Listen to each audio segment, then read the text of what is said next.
तो अपने पौधे का संरक्षण करना अपने लिए बहुत महत्वपूर्ण था। तो इस तरीके से कीड़ा मर जाता है। अपने प्रोडक्ट्स भारत सरकार के सर्वोच्च जो सर्टिफिकेशन है जिसका नाम है NPOP, national programme of organic product certification, जो आज हमारे पास है, जिसने हमें सर्टिफिकेशन दिया है। और इंटरनेशनल सर्टिफिकेशन भी अपने पास में है जिसका नाम है international federation of organic agriculture material certification, IFOAM certification.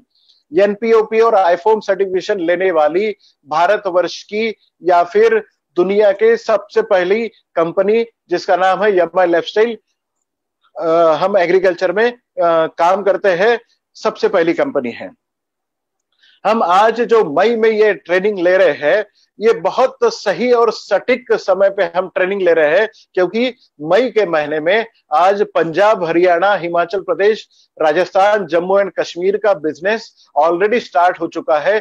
जिन लोगों ने कपास या फिर और कुछ किस्म की बुआई की है या फिर किनों का आज ट्रीटमेंट शुरू हो गया है, बाहर ट्रीटमेंट उन्होंने लिया है, अंबिया बाहर जिन्होंने ट्रीटमेंट लिया है, उसमें आज भू अस्त्र का इमीडिएट इस्तेमाल वो कर सकते हैं जमीन में। अगर आपने बुआई करने से पहले 1 एकड़ में 2 से 4 किलो डालना है, या फिर बुआई होने के 1 महीने तक आप भू अस्त्र का इस्तेमाल कर सकते हैं। जून में Gujarat, Maharashtra, MP, UP, Uttarakhand, Chhattisgarh, Jharkhand, part of Bihar, Orissa, West Bengal, Karnataka का कुछ पार्ट, आंध्र प्रदेश, तेलंगाना, तमिलनाडु और केरला, इस राज्यों में कपास, सोयाबीन, मिर्ची, वेजिटेबल्स, बैंगन या फिर ओनियन या फिर आपका संतरा या मौसम्बी, केला या फिर चावल की खेती, इन सभी किस्मों की खेती खरीफ सीजन के लिए इस राज्यों में शुरुआत होने जा रही है। तो हम बहुत सही समय पर आज भू अस्त्र का इस्तेमाल कर सकते हैं। जहां जहां पर खेती की शुरुआत होगी, बुआई होगी, उसी समय कोई भी खातर के साथ में, फर्टिलाइजर के साथ में इसको मिला के हम डाल सकते हैं। जुलाई की महीने में हम parts of West Bengal, Assam, Nagaland, Meghalaya, Arunachal Pradesh, Tripura, Manipur, ऐसे कुछ राज्यों में शुरुआत होने जा रही है खेती की। तो हम बहुत सही समय पर ये ट्रेनिंग ले रहे हैं ताकि आप सभी को ये नॉलेज मिलता रहे। मैं फिर से आग्रह करूंगा, जब जब भी आपको समय मिले, उस समय आपने सभी किसान भाइयों को इस दौरान आपने जोड़ना चाहिए और उसे भी ट्रेनिंग सुनने का मौका देना चाहिए। आगे बढ़ते हैं, ग्रो मैजिक, अपना पहला प्रोडक्ट जो आज हम सीखने जा रहे हैं। ग्रो मैजिक नाम की तरह ही ये ग्रोथ के लिए मैजिक का काम करता है। ग्रो मैजिक एक नैनो टेक्नोलॉजी बेस पहला भारतवर्ष का एकमात्र ऐसा प्रोडक्ट है जो सर्टिफाइड नैनो टेक्नोलॉजी के साथ में बनाया गया है। इसमें जस्मोनेट नाम का एक प्लांट अल्कलॉइड होता है जो एक प्लांट हार्मोन की तरह भी अपने पौधे में मौजूद होता है। जस्मोनेट, जिसे केमिकल नेचर में पहले स्लाइड में हम देखेंगे कि जस्मोनेट एक प्लांट हार्मोन होते हुए वो जस्मीन ऑयल, मतलब जस्मीन ऑयल से इसे एक्सट्रैक्ट किया जाता है। ये बहुत इंपॉर्टेंट रोल प्ले करता है बायोटिक एंड अबायोटिक स्ट्रेस, मतलब पानी की कमी हो या फिर खूब एक्सट्रीम बारिश हो रही हो या फिर हवा की बहुत तेज आंधी हो या फिर कम हवा हो, कम ऑक्सीजन में हो या फिर फर्टिलाइजर बहुत ज्यादा गिरा हो या कम फर्टिलाइजर हो, ऐसे समय में या कीड़ों का या फफूंद का बहुत ज्यादा अटैक हो, ऐसे समय में अपनी पौधों को टिक पाना संभव नहीं होता है। इस समय जस्मोनेट या ग्रो मैजिक आपके पौधों को टिकने के लिए मदद करता है। ये आपके रूट इलॉन्गेशन, मतलब जड़ों को बढ़ाना, बीजों को जर्मिनेट करना, मतलब उगाने का, या फिर आपके फूलों को परागीकरण करना, फलों को आपको राइपनिंग करना या फिर उसकी क्वालिटी को बढ़ाना, प्लांट का सीनेसेंस, मतलब फूलों की मात्रा बढ़ाना, फलों की मात्रा बढ़ाना, ये सबका काम ग्रो मैजिक करता है। अगर एक पौधे के ऊपर में एक मैजिक मैं आपको बताऊंगा तो आप आश्चर्यजनक रह जाएंगे। अगर पौधे के ऊपर में एक पत्ते के ऊपर में अगर कीड़ा आता है तो वो पत्ता दूसरे पत्ते के ऊपर में एक सिग्नल भेजता है कि आपकी पौधे के ऊपर में किसी कीड़े का अटैक हुआ है, जागृत हो जाओ। ये काम पौधे में ग्रो मैजिक करता है। मतलब पौधे में सिग्नलिंग करने का काम ग्रो मैजिक करता है। आपके फूलों का डेवलपमेंट, मादा फूलों की संख्या बढ़ाना, फूलों का anther development, dehiscence, female organ stigma development, filament elongation, jasmonate, ये सब काम करता है। जड़ों की सफेद जड़ों को बढ़ाना, न्यूट्रिएंट्स को नीचे से ऊपर ले जाना, जड़ों को मजबूत करना, तनों को मजबूत करना, फूलों की, फलों की या फिर पत्तों की संख्या बढ़ाना, उसे लंबा और चौड़ा करना या फिर उसे बहुत हरा करना, ये सब बातें आज ग्रो मैजिक करता है। अगले साइड में हम इसके देखेंगे कि ये किस किस इसमें टॉनिक का काम करता है। तो ये जड़ों की ग्रोथ के लिए या फिर जड़ों को बढ़ाने के लिए काम करता है। शुरुआती अवस्था में जब शिशु पौधा होता है उसको बढ़ाने का काम ग्रो मैजिक करता है। जब ग्रो मैजिक अपने शरीर को बनाता है तो उसकी फ्रूटिंग ब्रांचेस और ब्रांचेस बढ़ाने का काम वेजिटेटिव ग्रोथ में होता है। पत्तों की संख्या बढ़ाता है, फूलों की संख्या बढ़ाता है, फूलों को नीचे गिरने से रोकथाम करता है, फूलों को फलों में कन्वर्शन करने का ये काम करता है, फलों का डेवलपमेंट करता है, फलों की क्वालिटी अच्छी रखता है, फलों की क्वालिटी बढ़ाता है, उसकी चमक बढ़ाता है, उसमें शक्कर की मात्रा बढ़ाता है, फलों की साइज बढ़ाता है, उसको क्रैकिंग होने से या बचाता है, उसको गिरने से बचाता है। और जब हम फल तोड़ते हैं तो मार्केट में ले जाते समय लंबे समय तक इसको आप रख सकते हैं। मतलब इसकी कीपिंग क्वालिटी भी आप बहुत अच्छी तरीके से कर सकते हैं। अगले स्लाइड में हम देखेंगे कि ग्रो मैजिक और क्या क्या चीजें अपने लिए करता है। अगर हम शुरुआती अवस्था में अगर जमीन से बीज बाहर निकलने के बाद में अगर हम इसका इस्तेमाल करते हैं तो फोटोसिंथेसिस, मतलब जब पौधे में carbon cycle, nitrogen cycle, carbon and nitrogen का ratio, fat synthesis, protein synthesis, carbohydrate synthesis, ये जो बायोकेमिकल रिएक्शंस चलती है, इस रिएक्शन में अहम भूमिका निभाने का, यानी कि अपनी पौधों में जो खाना बनता है वो खाना बहुत ज्यादा मात्रा में बनाने का और वो खाने को पत्तों से हर ग्रोइंग टिप में पूरी पत्ते की शरीर में या पौधे की शरीर में पहुंचाने का काम ग्रो मैजिक करता है। और ग्रो मैजिक कितना बहुत जबरदस्त आपके पौधों के ऊपर में काम करता है, इसीलिए इसका नाम रखा है ग्रो मैजिक। ये फ्रूट का colour, flavour, odour, texture, structure, ये सब बढ़ाता है। कब कब ग्रो मैजिक देना चाहिए? ग्रो मैजिक आपने खाद का पहला जो डोज होता है ये केमिकल फर्टिलाइजर के साथ में भी मिला के आप दे सकते हो। एक बात मैं आपको बता दूं, किसान भाइयों का जो हमने प्रण लिया है कि किसान भाइयों का हम लागत आधी करेंगे और उसकी उपज डबल करेंगे। इसी कड़ी में मैं बताने जा रहा हूं कि ग्रो मैजिक अगर आप फर्टिलाइजर के साथ में मिला के आप देते हैं तो फर्टिलाइजर का डोज आप जो रेगुलर वो देता है उससे आधा करें और उसके साथ में 1 एकड़ में जितनी भी केमिकल फर्टिलाइजर वो डाल रहा है उसमें आप 100 से 200 ग्राम ग्रो मैजिक मिला के दे, ताकि अगर वो 2 बोरी यूरिया डाल रहा है तो उसे कहे कि 1 बोरी यूरिया डाले, उसके साथ में 100 से 200 ग्राम मतलब 1 से 2 पैकेट आप ग्रो मैजिक डाले, ताकि वो अपनी खाद का खर्चा आधा कर सकता है। ये मैं क्यों बता रहा हूं, इसके पीछे एक कारण है। अगर ग्रो मैजिक बिना आप अगर खाद अगर जमीन में डालते हैं तो जमीन में खाद माइक्रोब जो होते हैं जमीन में, वो आपकी खाद को, आपके पौधों को, जड़ों को मिलाने के लिए सिर्फ 8%, 0.8% काम करता है। इसका मतलब 100 किलो अगर यूरिया आप डालते हैं तो सिर्फ और सिर्फ 80 ग्राम यूरिया आपकी जड़ों को, आपकी पौधों को मिलता है। आप समझ रहे हैं? अगर 100 किलो यूरिया अगर आप डालते हैं या फिर कोई भी खाद अगर आप डालते हैं तो 0.8% मतलब 100 किलो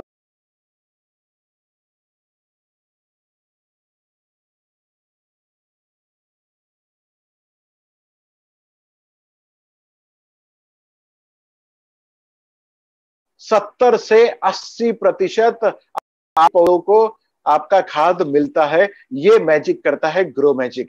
इसके लिए जमीन में पहले स्लाइड पे ही हम देखेंगे कि जमीन में सबसे पहले आप खाद के साथ में ग्रो मैजिक को मिलाएं।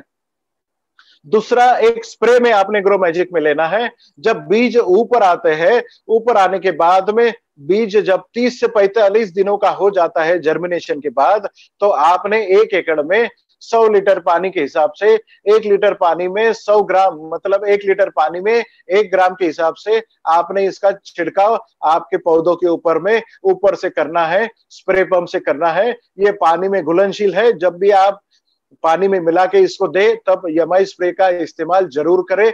यमाई स्प्रे के बारे में हम कल बात करेंगे, जो मेन अट्रैक्शन रहेगा। तो पहला स्प्रे जो आप करोगे, ऊपर से जो छिड़काव करोगे, वो पौधे के 35 से 45 दिनों के अंतराल में करोगे। दूसरा स्प्रे आपको करना है ग्रो मैजिक का आपकी पौधों के ऊपर में, वो 60 से 65 दिन, जब पौधे के ऊपर में आपका फूल लगता है और फूलों का फलों के ऊपर कन्वर्शन होता है, तब आपने दूसरा स्प्रे मतलब दूसरा छिड़काव आपके पौधे के ऊपर में करना है, जब आपका पौधा फूलों के ऊपर होता है।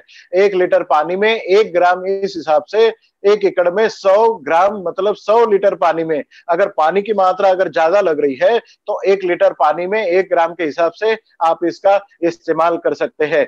और कुछ एडिशनल इस बारे में ही बात करूंगा ग्रो मैजिक के बारे में। ग्रो मैजिक आपके फलों के ऊपर में किस तरह से काम करता है।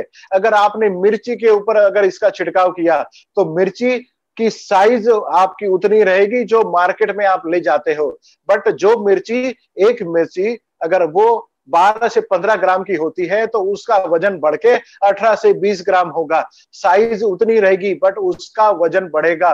टमाटर की साइज उतनी रहेगी बट उसका वजन बढ़ेगा।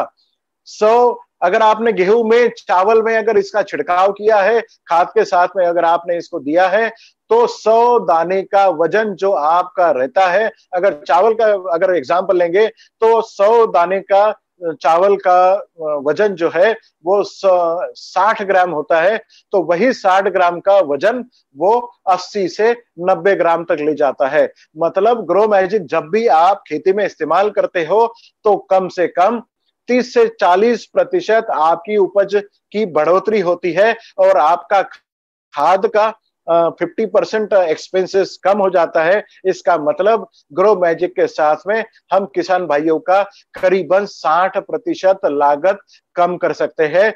ये बहुत ग्रो मैजिक एक मैजिक की तरह आपके खेती के ऊपर काम करता है। किसान भाइयों को आपने अगर इसमें दिया तो उनके जीवन में रिवॉल्यूशन आ सकता है, उनके जीवन को अच्छा बनाने में आप कारगर मददगार साबित हो सकते हैं और ये नोबल कॉज आप सकता है।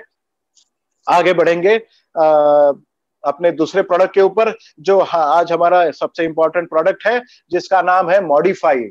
ये आज मॉडिफाई जो नाम हमने दिया है, आप स्क्रीन पे देख रहे होंगे कि पीएच अलग तरीके से लिखा हुआ है। पीएच एक मानक है, एक मेजरमेंट है जो आपके जमीन का या आपकी पानी का खारापन या मीठापन जांचने का एक मानक है। इसको हम सिंपल सी भाषा में बोलेंगे कि ये एक स्केल है जो आपके पानी में या आपकी जमीन में जितने साल्ट्स है या खारापन है, जब फर्टिलाइजर एक्स्ट्रा के कारण जो जमीन बेकार हुई है, या तो उसका पीएच 6.5 के अंदर होता है या फिर आपका पीएच 7.5 के ऊपर होता है। 7.5 के ऊपर हो तो आपकी जमीन खारी है और 6.5 के अगर अंदर हो तो एसिडिक है। नॉर्मल जमीन और नॉर्मल पानी हम जांचते हैं जिसका पीएच होता है 6.5 से लेके 7:30 तक। जहां पर बहुत ज्यादा बारिश होती है, जिस तरह का अगर हम एग्जांपल ले, वेस्ट बंगाल का, नॉर्थ वेस्ट बंगाल, आसाम, और उधर का जो पार्ट है, या फिर चावल की खेती जहां पर होती है पूरी भारतवर्ष में, या फिर आप कह सकते हैं कि जहां पर सबसे ज्यादा बारिश होती है, बहुत ज्यादा बारिश होती है एवरेज से ज्यादा, वहां पर एसिडिक जमीनें पाई जाती है, जिनका पीएच 6.5 से लेके अंदर होता है, वो एसिडिक पानी हो जाता है। और जहां पर पानी कम होता है, खाद बहुत ज्यादा इस्तेमाल होता है, केमिकल दवाइयों का बहुत ज्यादा इस्तेमाल होता है, जहां पर गन्ने की खेती होती है, जहां पर केली की खेती होती है, जहां पर फर्टिलाइजर का ज्यादा इस्तेमाल होता है, वहां पर हम जमीन को उपजाऊ ना बनाते हुए हम उसे अल्कलाइन या सलाइन, जिसमें खारापन हो जाता है, वो बनाते हैं।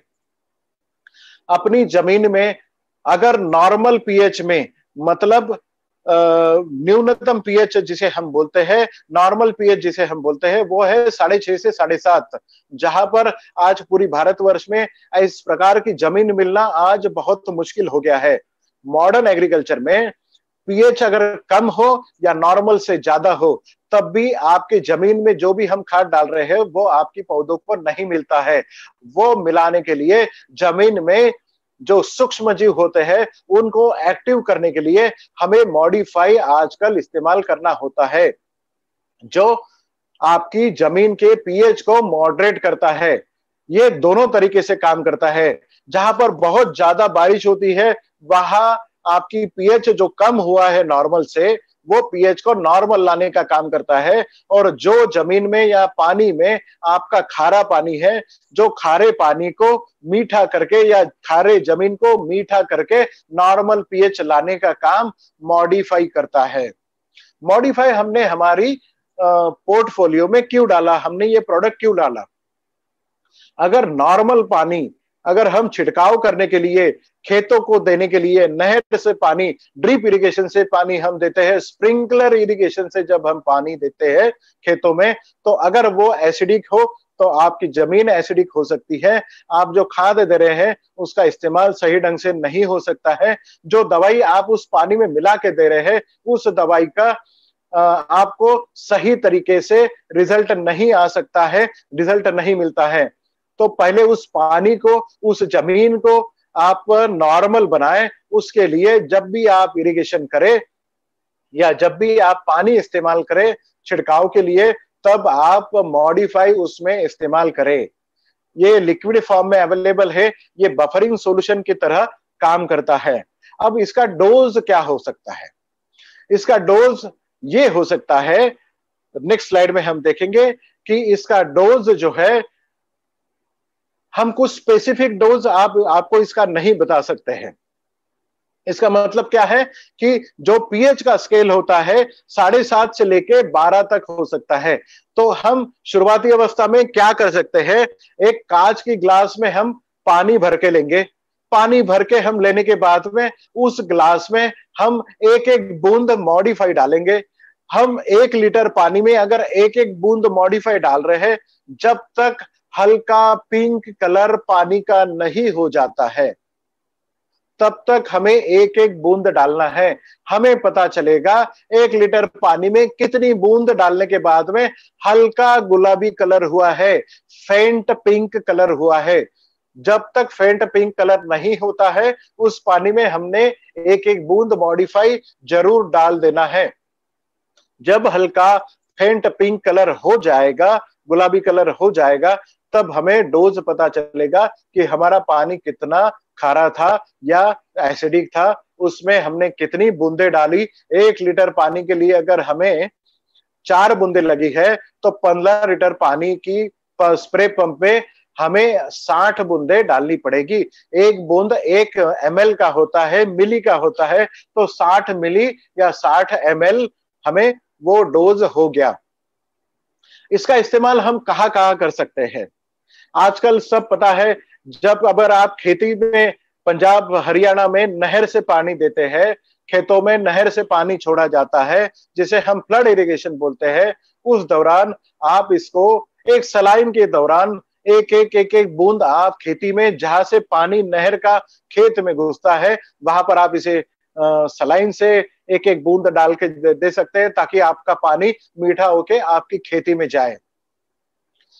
ड्रिप और स्प्रिंकलर इरिगेशन में जो लोग पानी दे रहे हैं, टपकन इरिगेशन सिस्टम में जो पानी दे रहे हैं, उन लोगों को ये समझना चाहिए कि जब पानी दे रहे हैं, जो इरिगेशन वाटर स्टोरेज टैंक है, उसमें आपको मॉडिफाई उतने एमएल में या उतनी बूंदों में आपको टैंक में डालना है, ताकि पानी मीठा हो जाए और मीठा पानी ही आपकी खेतों में जाए, ताकि आप जो दवाइयां जमीन में दे रहे हैं, या खाद जमीन में दे रहे हैं, या लिक्विड फर्टिलाइजर जो जमीन में दे रहे हैं, या फिर अन्य तरीके से जो आप चीजें टपकन सिस्टम से दे रहे हैं, वो बहुत अच्छे तरीके से आपकी पौधों को लगे और पौधे उसका इस्तेमाल कर सके। जो टपकन सिस्टम होता है, ड्रिप इरिगेशन सिस्टम होता है, उसका साल्टिफिकेशन होता है। कभी कभी नमक अंदर से लग जाता है, उसकी लाइफ कम हो जाती है। अगर आप मॉडिफाई उसमें इस्तेमाल करते हैं, तो बहुत अच्छे तरीके से आप लोग इसका इस्तेमाल करके, उसकी लाइफ अगर 3 साल की है, तो वो 5 साल तक आप उसको इस्तेमाल कर सकते हैं। उसमें साल्ट डिपॉजिट नहीं होगा और आपकी जमीन भी उपजाऊ होगी और आपका पानी भी मीठा होगा। पंजाब में एक बंदे का मैं एक्सपीरियंस आप लोगों से शेयर करना चाहूंगा कि उस बंदे ने इरिगेशन सिस्टम में, जब पानी की कमी होती है, जब अब हम समर में हैं, आज हम धूप काले में हैं, धूप कालों में बहुत सारी जगह पे टैंकर से पानी पहुंचाया जाता है। पीने का पानी जो है वो मीठा होता है और बाकी इस्तेमाल के लिए खारा पानी इस्तेमाल होता है। तो हमें गुजरात में भी ये देखने को मिला कि एक व्यापारी ने, जो पानी सप्लाई का काम करता था, उस बंदे ने खारे पानी का टैंकर लेके उसमें मॉडिफाई इस्तेमाल किया और वो मीठे पानी का टैंकर करके उसने वो पीने के लिए दिया था। मॉडिफाई अगर पीने के पानी में अगर हम डालते हैं, तो वो पानी मीठा हो सकता है। बट मैं आज ही आपको क्लियर कर दूं, ये खारे पानी को मीठा बनाने का तरीका जरूर है, बट ये इम्प्योर मतलब बेकार पानी पीने योग्य बनाने वाला कोई दवाई नहीं है। इसलिए नाले का पानी, नाली का पानी पीने के योग्य बनाएगा, ऐसा बिल्कुल नहीं है। कुछ लोगों के मन में यह सवाल जरूर आ सकता है कि समुद्र का पानी मीठा कर सकते हैं, तो ऐसा उसका जवाब है ना। क्यों हम समुद्र का पानी मीठा नहीं कर सकते? जब सैचुरेशन लेवल के ऊपर, सैचुरेशन लेवल क्या होता है? जब हम पानी में शक्कर मिलाते हैं, जब थोड़ी शक्कर मिलाएंगे तो वो घुल जाएगी, हम मिलाते जाएंगे तो वो घुलती जाएगी। बट एक समय ऐसा आएगा कि आपकी पानी में शक्कर डाले फिर भी वो घुलेगी नहीं। क्यों? क्योंकि घुलनशील नहीं है, सैचुरेशन पॉइंट के ऊपर चला गया है। जो शक्कर आपने बाद में डाली वो घुलती नहीं है, उसे ही सैचुरेशन पॉइंट बोलते हैं। समुद्र का पानी जो सैचुरेशन पॉइंट के ऊपर है, इतना नमक उसमें है कि जो सैचुरेशन लेवल के ऊपर चला गया है, इसके लिए उसे सैचुरेशन से पॉइंट से निकाल के उसे मीठा नहीं किया जा सकता। बट जो खेती में आप पानी डालते हो, उसे जरूर मीठा किया जा सकता है। खारे पानी के टैंकर को मीठा किया जा सकता है। इसका एक और इस्तेमाल आसाम वगैरह एरिया में बहुत सारे लीडर अपने कर रहे हैं। एक और एक्सपीरियंस में उस एरिया के लिए बता दे रहा हूं।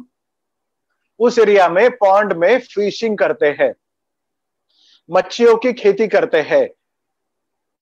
एसिडिक पानी में मच्छियों की खेती नहीं होती है, तो वो लोग क्या करते हैं, वहां पे जो पानी उनकी पॉन्ड में जमा करते हैं, उस पॉन्ड में पहले चूना डालते थे, ताकि उस पानी को एसिड से निकाल के ये नॉर्मल पे लाया जाए या फिर खारा किया जाए। इसके पहले वो चूना डाल के उस पानी को इस तरीके से बनाते थे, क्योंकि मछली खारे पानी में तो रह सकती है, मीठे पानी में रह सकती है, एसिडिक पानी में नहीं रह सकती। इसके लिए उसे उन्हें चूना इस्तेमाल करना पड़ता था।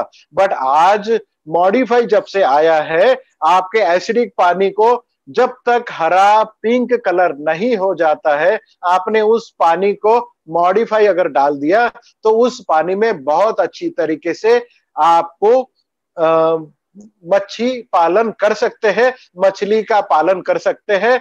बिना चूना डाले आप वहां पर कम खर्चे में, चूने के आधे खर्चे में आप वहां पर मछली पालन कर सकते हैं। तो आप देखिए कि आपके लिए कितना बड़ा मार्केट वहां पर भी अवेलेबल है।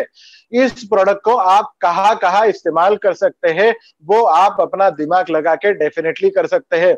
जो पानी बेचते हैं, वो खारे पानी का जो टैंकर होता है वो 800 रुपए का होता है एक टैंकर, बट पीने के पानी का 2500 रुपए का होता है।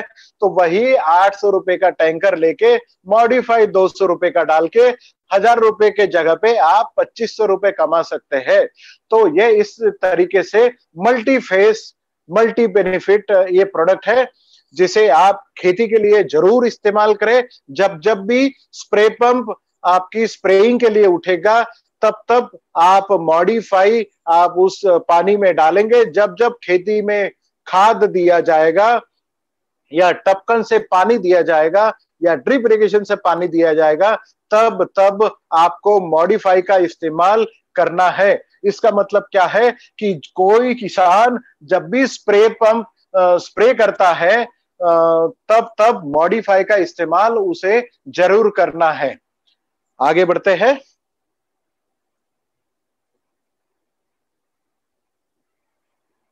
मॉडिफाई, ये सब बातें हमने आपको बता दी है कि मॉडिफाई का इस्तेमाल हमने कैसे और क्या हमने केयर लेनी चाहिए। हमने कभी भी मॉडिफाई पानी में एक एक बूंद करके डालनी है। जब तक लाइट रेड कलर या फिर हल्का गुलाबी कलर या हल्का लाल कलर जब तक नहीं हो जाता है, आपकी दवाई ने काम नहीं किया है, आपका खारा पानी मीठा नहीं हुआ है, ये आप लोगों ने समझना चाहिए। या फिर आपका एसिडिक पानी मीठा नहीं या नॉर्मल नहीं हुआ है, ये समझ लेना चाहिए। ये केयर आप लोगों ने जरूर लेना चाहिए। अगर आपको डेमोन्स्ट्रेशन अगर लेने हैं तो कांच के पानी में पीने का पानी लीजिए जो मीठा हो, उसमें 2 चम्मच नमक डालिए, अब उसको खारा कर लीजिए, चम्मच से मिला दीजिए, अब वो पीने योग्य नहीं है। आप एक एक बूंद करके आपके खारे पानी में एक एक बूंद करके डालिए, जब तक हल्का पिंक कलर नहीं हो जाता या लाल कलर नहीं हो जाता है, तब तक आपको उसमें डालना है। डालने के बाद में जब हल्का लाल या हल्का गुलाबी कलर आ जाएगा, तब आप उसे पी के देखिए। पीने के बाद में आपको पता चलेगा जो खारा पानी था पहले वो मीठा हो गया। इसका मतलब आपकी दवाई ने काम कर लिया है। बहुत अच्छा इस्तेमाल आप इसका कर सकते हैं। मीठा भी पानी मीठा करने के लिए एक सवाल मुझे आया था कि हमारे कुएं का पानी खारा है तो क्या उसे मीठा किया जा सकता है? डेफिनेटली किया जा सकता है। कुएं का पानी भी मीठा किया जा सकता है। शर्त एक ही है, आज आप मीठा कर लेंगे, बट जमीन में आपकी कुएं में जमीन से पानी आते रहता है, वो खारा होता है। आज आपके कुएं का पानी मीठा हो गया, रात भर में वही खारा पानी आके फिर से मीठे पानी को खारा कर लिया, फिर आपको दूसरे दिन डालना होगा। कुएं का पानी पूरे कुएं को मॉडिफाई ना डालते हुए उसका पानी जब आप निकालोगे तब उसमें आप मॉडिफाई का इस्तेमाल करें। हम आगे बढ़ेंगे। इंडिया एग्रो कस्टमर केयर का नंबर आपको मैं बताने जा रहा हूं, जो आप लिख ले। कृपा करके, मैं पिछले 2 दिनों से देख रहा हूं कि आप अपना इंट्रोडक्शन देते हैं, हाय हेलो करते हैं, 8-10